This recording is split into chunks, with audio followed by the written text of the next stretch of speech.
تو پھر اور جھوٹ بولا، وہ بال اور چڑھ گیا، چڑھتے چڑھتے جب زیادہ جھوٹ بولنے والا بن جاتا ہے تو پھر وہ جھوٹوں میں شمار کیا جاتا ہے، اس کا نام جھوٹوں کی فہرست میں لکھ دیا جاتا ہے۔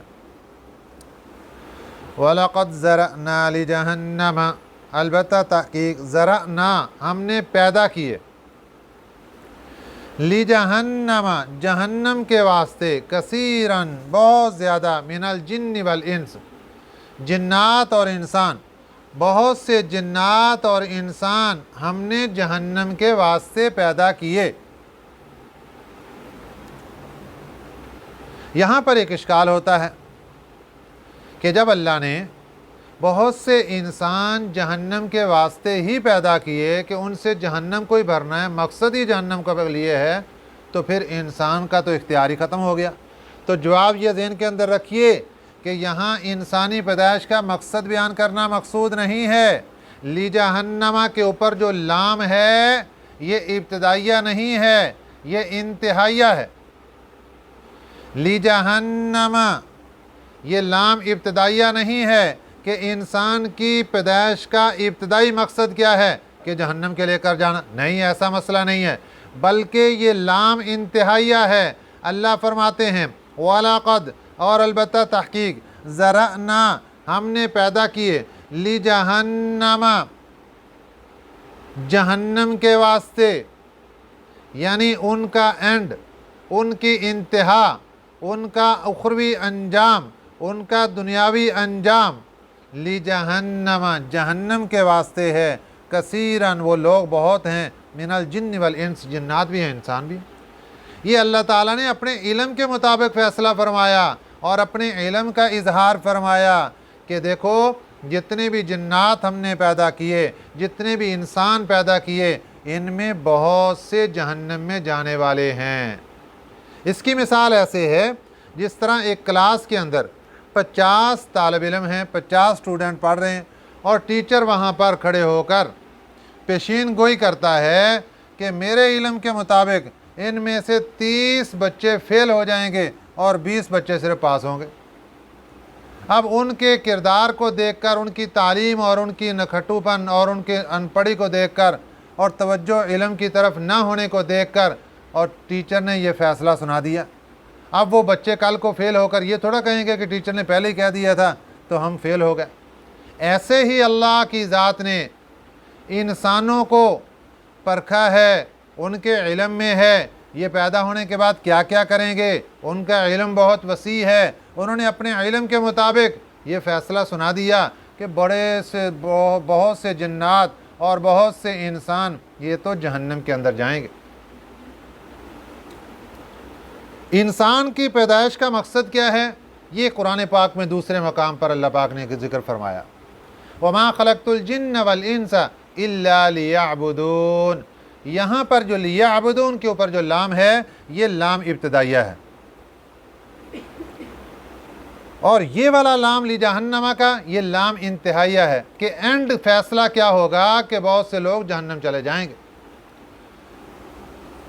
اب ان کی وجہ بھی اللہ پاک نے بیان فرمائی، اور دوسرے الفاظ میں ہم یوں کہیں گے کہ اللہ تعالیٰ نے انسان کو پیدا کر کے اس سے شکوہ بھی کیا۔ پہلا شکوہ، لہم قلوب، ان کو دل تو دیے، لا یفقہون بہا، لیکن وہ اس دل سے سمجھتے نہیں ہیں کچھ بھی، دل کے دروازے بند ہیں، دل ہم نے دیے۔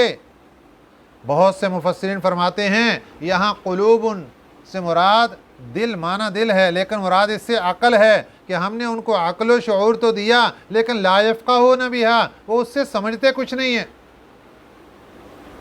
اللہ تعالیٰ نے بہت سی مخلوقات کو پیدا فرمایا، ان میں ہر ایک کو اپنی حیثیت کے مطابق اللہ تعالیٰ نے شعور اور حس عطا فرمائی۔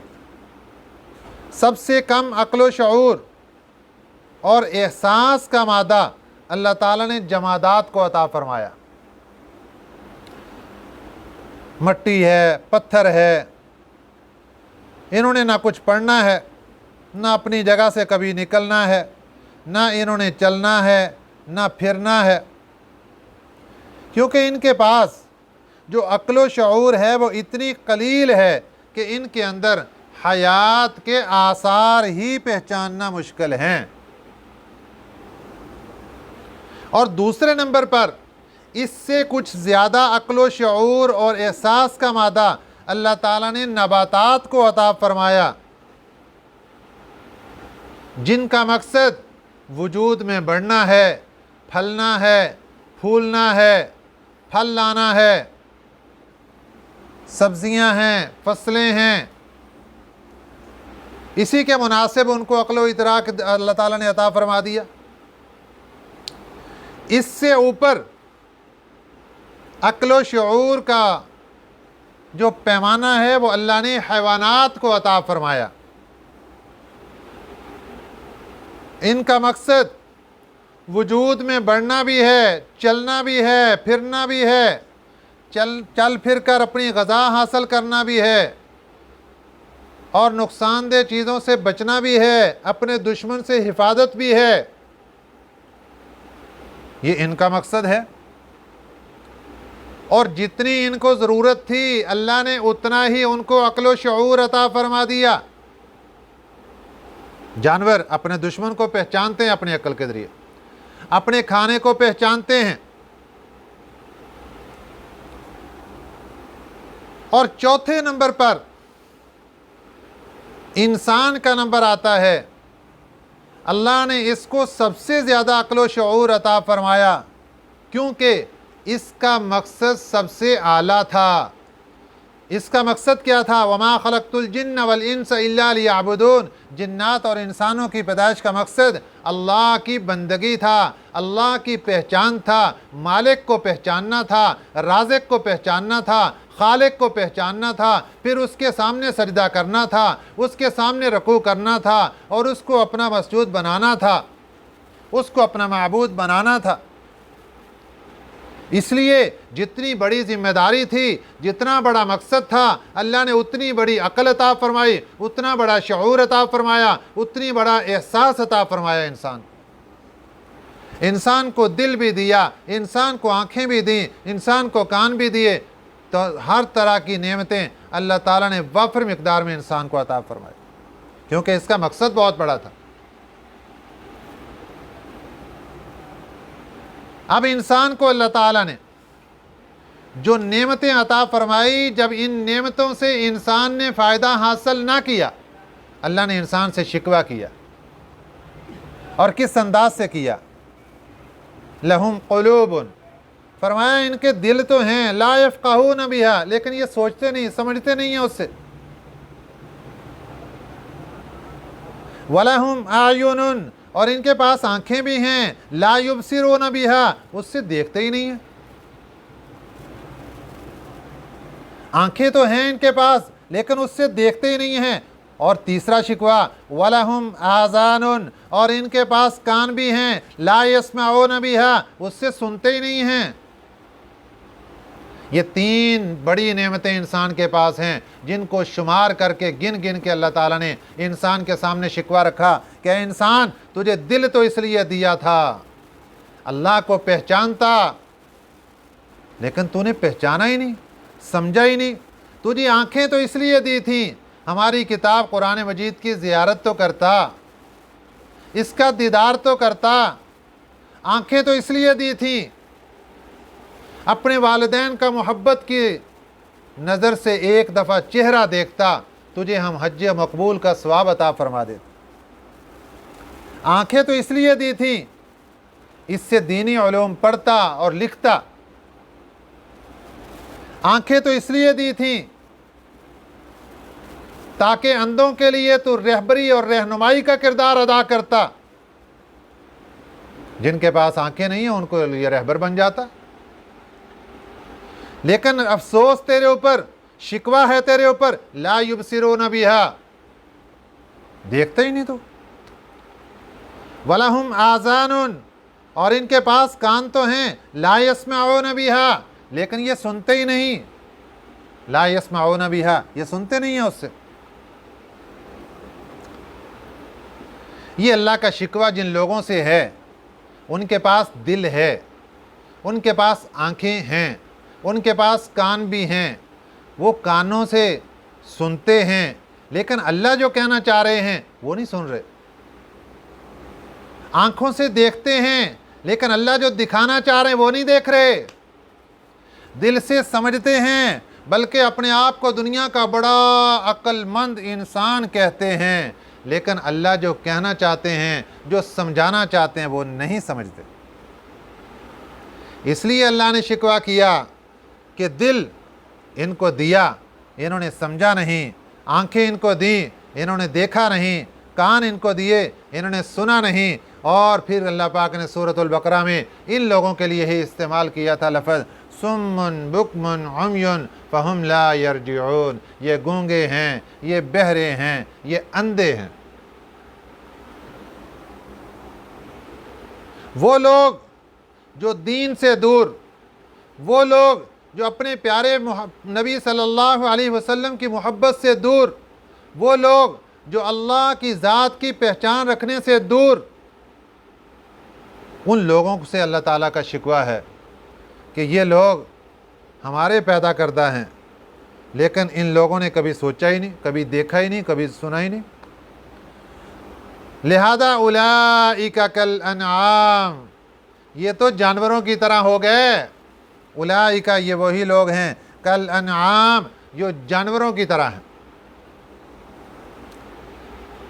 4 سٹیپ ہم نے بتائے پہلے، اور تیسرے نمبر پر جانور تھے، حیوانات۔ ان کا جتنا مقصد تھا دنیا کا، اللہ نے ان کو اتنا عقل و شعور عطا فرمایا تھا۔ اللہ فرماتے ہیں ہم نے انسان تجھے عقل بھی بہت زیادہ دی تھی کیونکہ تیرا مقصد بڑا تھا، تجھے شعور بھی زیادہ دیا تھا کیونکہ تیرا مقصد بڑا تھا، تجھے احساس کا مادہ بھی زیادہ دیا تھا کیونکہ تیرا مقصد بڑا تھا۔ لیکن افسوس کا کام یہ ہوا کہ تو نے نہ اپنی عقل کو استعمال کیا، نہ اپنے شعور کو استعمال کیا، نہ اپنے احساس کے مادے کو استعمال کیا، تو اب تو اولئک کالانعام، تو جانوروں کی طرح ہو گیا۔ جانوروں والا تیرا کام، جس طرح جانور ان کے پاس عقل کم، ان کے پاس شعور کم، ان کے پاس احساس کم، وہی کام جو جانور کر رہے ہیں۔ کبھی انہوں نے نہیں جانا کہ ہمارا خالق کون ہے، کبھی انہوں نے نہیں جانا ہمارا مالک کون ہے، کبھی نہیں جانا ہمارا رازق کون ہے، ایسی انسان بھی نہیں پہچانتا۔ بل ہم اضل، بلکہ اس سے بھی زیادہ بہکے ہوئے، یہ جانوروں کی طرح بلکہ جانوروں سے بھی زیادہ بہکے ہوئے۔ کیوں؟ جانور مکلف نہیں ہے، جانور سے سوال نہیں ہوگا قیامت کے دن، جانوروں کو مرنے کے بعد سوالات نہیں ہوں گے، جانوروں کو میدان محشر کے سوالات نہیں ہوں گے، جانوروں کو جنت اور جہنم کا ٹھکانہ نہیں ہوگا۔ اے انسان، تیرا تو ٹھکانہ ہے۔